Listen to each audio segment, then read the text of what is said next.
अब हमारा टॉपिक है ह्यूमन ट्रांसपोर्ट सिस्टम। तो पेज नंबर है 28 पे। अच्छा, हमारी जो इसकी वीडियो बनी हुई है, पहले अगर किसी ने वहाँ से समझनी है तो पहले वहाँ से समझ ले, उसके लिए फिर लिखना आसान हो जाएगा। ये सिर्फ इसलिए लिखा है कि अगर किसी से पॉइंट्स नहीं लिखे जा रहे हैं, उनको थोड़ी समझने में मुश्किल हो रही है, तो वो अगर पहले वो वाली वीडियो अगर देख लेंगे आप लोग, तो ये आसानी से आप अपने अल्फाज में भी लिख सकते हैं, या आपको हाव नो हो जाएगी। चलो शुरू करते हैं। हमारी जो बॉडी का ट्रांसपोर्ट सिस्टम है ना, उसको हम क्या कहते हैं? सर्कुलेटरी सिस्टम उसका नाम है, ठीक है। उसके बाद सर्कुलेटरी सिस्टम तीन चीज़ों से बना हुआ है: हार्ट, ब्लड और ब्लड वेसल्स। हार्ट जो है इसमें पंप का काम करता है, और ब्लड जो है वो हमारी हमारे जो बॉडी के न्यूट्रिएंट्स वगैरह हैं उनको लेके चलता है। और जिस रूट पे चलता है वो क्या होती हैं? ब्लड वेसल्स के ज़रिए लेके जाता है। ये हार्ट एक किस्म का एक गाड़ी का इंजन है।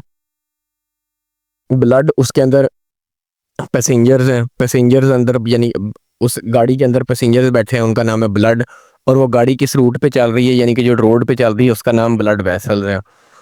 उसके बाद सर्कुलेटरी सिस्टम जो है वो पूरी बॉडी में आपके ब्लड को ब्लड के पूरी बॉडी जो सर्कुलेटरी सिस्टम है वो हमारी पूरी बॉडी में ब्लड को सर्कुलेट करता है, मुख्तलिफ बॉडी के ऑर्गन्स को। किसके ज़रिए? ब्लड वेसल्स के ज़रिए। अब ब्लड का ये काम है कि जो उसके अंदर न्यूट्रिएंट्स होते हैं उन सारों को वो बॉडी के मुख्तलिफ पार्ट्स तक पहुंचाना, सेल्स तक उनको ऑक्सीजन पहुंचाना, उनको फूड पहुंचाना, और उनसे क्या करना, उनसे वेस्ट मटेरियल लेके आना, कार्बन डाइऑक्साइड वगैरह वापस लेके बॉडी से बाहर एक्सक्रीटरी ऑर्गन्स तक पहुंचाना।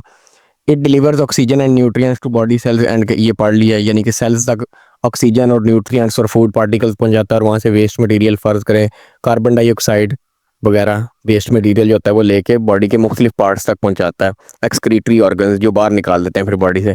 ये जो है ह्यूमन ट्रांसपोर्ट सिस्टम, ये बॉडी के और सिस्टम्स के साथ भी काम करता है। सिर्फ इसका काम यही तो नहीं है कि ऑक्सीजन पहुंचाना और फूड पार्टिकल्स पहुंचाना। डाइजेस्टिव सिस्टम के साथ क्या काम करता है? It delivers absorb nutrients by small intestine to body cells. Small intestine जो फूड पार्टिकल्स वगैरह या न्यूट्रिएंट्स वगैरह एब्जॉर्ब करता है, अब उसको ब्लड क्या करता है? उसके पास आता है स्मॉल इंटेस्टाइन से, वो लेता है और वहाँ से वहाँ वहाँ पे जो होते हैं, जो डाइजेस्ट नहीं हुए होते, उनको वहाँ पे सेल्स का वेस्ट मटेरियल उधर दे जाता है, और वहाँ पे जो एब्जॉर्ब्ड होते हैं उनको ले जाके पूरे बॉडी के सेल्स तक पहुँचा देता है। रेस्पिरेटरी सिस्टम के साथ क्या काम करता है? ऑक्सीजन लंग्स से लेता है ब्लड, जब वो डीऑक्सीजनेटेड ब्लड हार्ट से आता है पूरी बॉडी में, अब पूरी बॉडी से हार्ट में आता है, और हार्ट फिर उसको पंप करता है लंग्स के अंदर, तो लंग्स से फिर ऑक्सीजनेटेड ब्लड होकर फिर हार्ट में जाता है और फिर पूरी बॉडी में पंप हो जाता है। इस तरह पूरी बॉडी के पार्ट्स तक ऑक्सीजनेटेड ब्लड पहुंचता है, ऑक्सीजन पहुंचाता है, यानी कि पूरी बॉडी में ट्रांसपोर्ट सिस्टम। अब वेस्ट मटेरियल, अब ये मुख्तलिफ बॉडी के पार्ट्स से क्या करता है? वेस्ट मटेरियल को उठाता है और एक्सक्रीटरी ऑर्गन्स तक ले जाता है। एक्सक्रीटरी ऑर्गन्स का मतलब होता है यानी कि जो बॉडी जो वेस्ट मटेरियल बॉडी का इकट्ठा करके और फिर उसको बॉडी से बाहर निकाल दें। मसलन सेल्स का वेस्ट मटेरियल होता है कार्बन डाइऑक्साइड, और क्या कहते हैं, ये जो waste material food products waste जो अनडाइजेस्ट फूड होता है वो वाली चीज़ें निकाल के आगे भेज देता है ब्लड के ज़रिए। उसके बाद क्या है? Heart and exercise. ये जो क्वेश्चन है ये आप लोगों की आपकी जो एक्सरसाइज है उसमें जो लॉन्ग क्वेश्चन है उसका फोर्थ जो क्वेश्चन है लॉन्ग क्वेश्चन का, उसके अंदर ये दिया हुआ है ये वाला क्वेश्चन। मैं क्वेश्चन पढ़ भी देता हूँ कि वो क्वेश्चन क्या है। क्वेश्चन नंबर 5 जो है, यानी कि लॉन्ग क्वेश्चन एंड आंसर का, उसका जो फोर्थ पार्ट है, why do you breathe faster and your heart rate increases when you run. तो ये वाला अगर वो सवाल आए हार्ट एंड एक्सरसाइज का या इससे मुतल्लिका कोई, तो फिर ये सारा आपने लिखना है। इसकी भी वीडियो पहले बनाई हुई है, अगर वो देख लेंगे तो ये लिखना आपके लिए आसान हो जाएगा और ये आपको समझ आ जाएगी, आप कुछ अपनी वर्डिंग में भी लिख सकते हैं। शुरू करते हैं।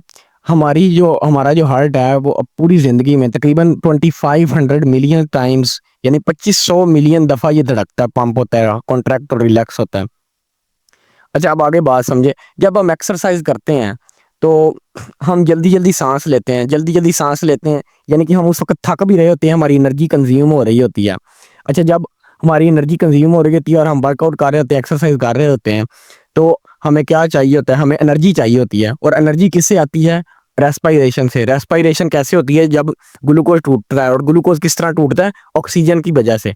तो उस वक्त हमें फिर जल्दी हम हमारी ज़्यादा एनर्जी कंज्यूम हो रही है, तो हमें ज़्यादा ऑक्सीजन चाहिए क्योंकि हमने ज़्यादा ग्लूकोज तोड़ना और हमें ज़्यादा एनर्जी चाहिए। तो ये दरअसल इसका मैकेनिज्म है, ये पढ़ लें अब। During exercise your muscle will contract and relax rapidly. Muscles जो हैं वो सिकुड़ते भी हैं और रिलैक्स भी जल्दी जल्दी होते हैं, कॉन्ट्रैक्ट रिलैक्स हो रहे हैं जल्दी जल्दी, रैपिडली जल्दी। सो मसल्स नीड मोर एनर्जी, ये एन नहीं आना, यहाँ पे एन बेशक काट दें, ये वाला मसल्स नीड मोर एनर्जी, यानी कि मसल्स को हमारे क्या होता है, ज़्यादा एनर्जी चाहिए होती है। अच्छा एनर्जी कहाँ से आती है, एनर्जी कम है, मसल नीड मोर एनर्जी, यहाँ पे एंड आना, सॉरी बच्चों, यहाँ पे एंड आएगा, ये एन नहीं है, ये एंड है। So muscles need more energy and energy comes from respiration. Energy कहाँ से आती है, रेस्पिरेशन से। रेस्पिरेशन जब ज़्यादा होगी, जब हम एनर्जी ज़्यादा चाहिए तो हार्ट क्या होगा, तेज़ बीट करेगा, हार्ट बीटिंग तेज़ हो जाएगी, हमारी हार्ट बीट तेज़ हो जाती है। अच्छा जब वो हार्ट बीट तेज़ तेज़ किस वजह से होती है, यानी कि अब increase in blood flow to muscle, यानी कि ब्लड हमारे मसल्स तक किस तरह ज़्यादा जल्दी पहुंचता है, किस वजह से, increase in supply of oxygen and glucose, यानी कि अब सांस हम तेज़ तेज़ ले रहे हैं तो ऑक्सीजन आ रही है और ग्लूकोज जल्दी जल्दी टूट रहा है, तो यानी कि इंक्रीज हुई है ना सप्लाई में आने की जो शरह है उसकी, ऑक्सीजन ज़्यादा आ रही है और ग्लूकोज भी ज़्यादा टूट रहा है, तो इससे ब्लड फ्लो तेज़ होगा और रिमूवल ऑफ कार्बन डाइऑक्साइड भी तेज़ हो रहा है, यानी कि जितनी ऑक्सीजन आ रही है उतनी कार्बन डाइऑक्साइड भी बाहर निकालनी है हमने, तो इससे फिर हमारी बॉडी का बैलेंस रहता है और हम वर्कआउट कर सकते हैं। अगर तो ग्लूकोज जल्दी जल्दी नहीं टूटेगा तो हम बेहोश होकर गिर जाएंगे या हमसे काम नहीं होगा, थक जाएंगे। आगे पल्स रेट, ये बड़ी इंपॉर्टेंट चीज़ है। अब यहाँ पे ये वाले आगे शॉर्ट क्वेश्चन में 2-3 लाइनें बहुत इंपॉर्टेंट है। पल्स रेट को ही हम लोग हार्ट रेट भी कहते हैं या हार्ट रेट को भी पल्स रेट कहते हैं, दूसरा नाम है इनका। अच्छा ये जो है अब यहाँ से लेके यहाँ तक जो है ना, ये डेफिनेशन है पल्स रेट की या हार्ट रेट की, इंपॉर्टेंट डेफिनेशन है, ठीक है। The number of times heart beats per minute is called pulse rate और हार्ट रेट, यानी कि जितनी दफ़ा 1 मिनट में हमारा हार्ट जो है वो पंप होगा वही हमारी हार्ट बीट होगी या हार्ट रेट होगा, हार्ट रेट या पल्स रेट सॉरी।